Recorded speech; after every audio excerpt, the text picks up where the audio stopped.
በሀገረ ማርያም ወረዳ ዛሬ አመሻሹን የብልጽግናው መራሽ ቡድን ከፍተኛ ቁጥር ያለው ሰራዊቱን ለተለየ ዓላማ እያስገባ እንደሚገኝ ተሰማ። በጊናገር መገንጠያ መንገድ ላይ በደረሰ የመኪና አደጋ ያገዛዙ መቶ አለቃውን ጨምሮ እንዲሁም ሚሊሻዎች ህይወታቸው ማለፉን ተሰማ።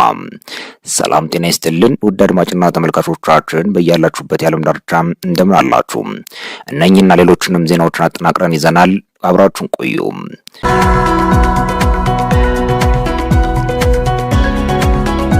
በሀገረ ማርያም ወረዳ ዛሬ አመሻሹን የብልጽግናው መራሽ ቡድን ከፍተኛ ቁጥር ያለው ሰራዊቱን ለተለየ ዓላማ እያስገባ እንደሚገኝ ተሰማ። ዛሬ አመሻሹን በሀገረ ማርያም ወረዳ ወደ ሾላ ገበያ አካባቢ ቁጥራቸው ወደ 30 የሚጠጉ መኪናዎች የፋሽስቱን አብይ አህመድ ዙፋን አስጠባቂ ሰራዊቱን ጭሮ ማስገባቱ ምንጮች ለጣቢያችን ጠቁመዋል። ይህ የጠላት ኃይል ሰንቆ የመጣበት ዓላማ የተለየ አጀንዳ ይዞ መሆኑን ውስጥ አዋቂዎች ጠቁመዋል። ታዲያ ይህ የአገዛዝ ኃይል ይዞት የመጣው አጀንዳ በተለያዩ ቀበሌዎች አካባቢ የሚኖሩ አርሶ አደሮችን፣ ተማሪዎችን፣ መንግስት ሰራተኞችን እንዲሁም ጠቅላላ የቀበሌ ነዋሪዎችን በግዳጅ ሰላማዊ ሰልፍ በመጥራት በአማራ ባንዳ ሚሊሻዎችና የመከላከያ ኃይል ቅስቀሳ በሁሉም ቀበሌዎች ማህበረሰቡ ላይ ከፍተኛ የሆነ ሽብርና ግዳጅ እየፈጠሩ እንደሆነ ጣቢያችን ከሰም ሚዲያ ከስፍራው ለማረጋገጥ ችሏል። የብልጽግናው መንግስት ማህበረሰቡን በነገው ዕለት ማለትም በዕለተ እሁድ በቀን 22 10ኛ ወር 2017 ዓ.ም ከጠዋቱ 2 ሰዓት ጀምሮ ባንኮች ክፍት እንደሆኑ ገልጸው የእህል ማዳበሪያ እንድትወስዱና እንድትገዙ በሀገረ ማርያም ሾላ ገበያ መላው የሁሉም ቀበሌ ነዋሪዎችና ተማሪዎችን መንግስት ሰራተኞችን ጭምር በግዳጅ እንድትገኙ ተብለናል በማለት ነዋሪዎች ቅሬታቸውን አቅርበዋል። በብልጽግናው መራሽ መንግስት ይህን ካላደረጋችሁ የእህል ማዳበሪያና የተለያዩ አገልግሎቶችን አታገኙም ተብለናል። ለመሆኑም በዕለተ እሁድ ባንኮች ዝግ መሆኑ ይታወቃል። እንዴትስ ሊከፈት ቻለም? ለኛም ለሰሚውም ግራ ነው በማለት የአካባቢው ነዋሪዎች አቤቶታቸውን ለጣቢያችን ያቀርባሉ።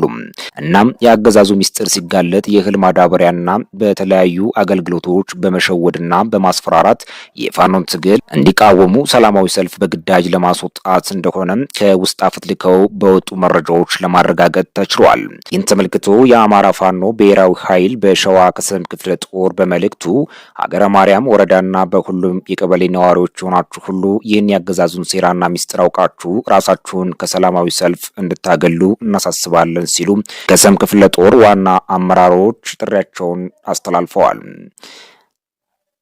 በጊናገር መገንጠያ መንገድ ላይ በደረሰ የመኪና አደጋ ያገዛዙ መቶ አለቃውን ጨምሮ እንዲሁም ሚሊሻዎች ህይወታቸው ማለፉን ተሰማ።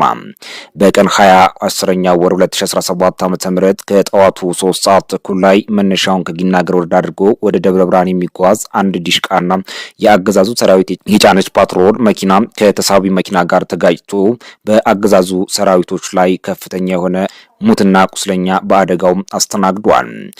በአደጋው አንድ የመከላከያ ሰራዊት የሆነ መቶ አለቃና አንድ ሚሊሻ ሲሞቱ ይህ ግፍና ነውር የማያውቀው የአብይ አህመድ ስልጣን አስጠባቂ የተሳቢው መኪናን ሹፌርና ረዳቱን ከፋኖ ተልዕኮ ተቀብላችሁ ሆን ብላችሁ ጉዳቱ እንዲደርስ ያደረጋችሁት በማለት በመከላከያ በአሳዛኙ ሁኔታ ተረሽነዋል።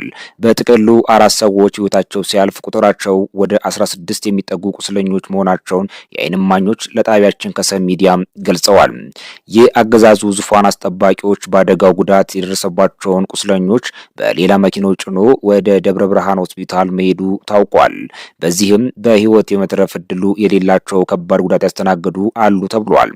ይህ በእንዲህ እንዳለ የአገዛዙ መከላከያ ሰራዊት የአማራን ህዝብ አብረን እናጠፋዋለን ብለው የተማማሉት ሚሊሻና አድማ ብተናን በመከላከያ ሰራዊት እናንተ በውስጥ ከፋኖ ጋር ነው የምትሰሩት በማለት እየረሸኑና እያሰሩ ይገኛሉ። እናም ከትናንት በስቲያም የተሰማው ዜና በኦሮሚያ ልዩ ኃይል 3 የአማራ ባንዳ የሆኑ ሚሊሻዎች ተገድለዋል። በግንድ ላይ ሬሳቸውን ሰቅለው ቀናቶችን መቆጠራቸው ምንጮች ለጣቢያችን አስረድተዋል። የሚሊሻ ቤተሰቦችም አስክሬናቸውን ስጡንና እንቅበር ብለው ቢጠይቁም በአገዛዙ ሰራዊትና በኦሮሚያው ልዩ ኃይል አስክሬኑን አናስነሳም እንደተባሉ ከውስጥ የወጡት መረጃዎች ያመላክታሉ። የተወደዳችሁ እና የተከበራችሁ አድማጭ ተመልካቾቻችን ለዛሬ ያዝናቸው ዜናዎች ይህን ይመስሉ ነበር። ሰናይ ጊዜ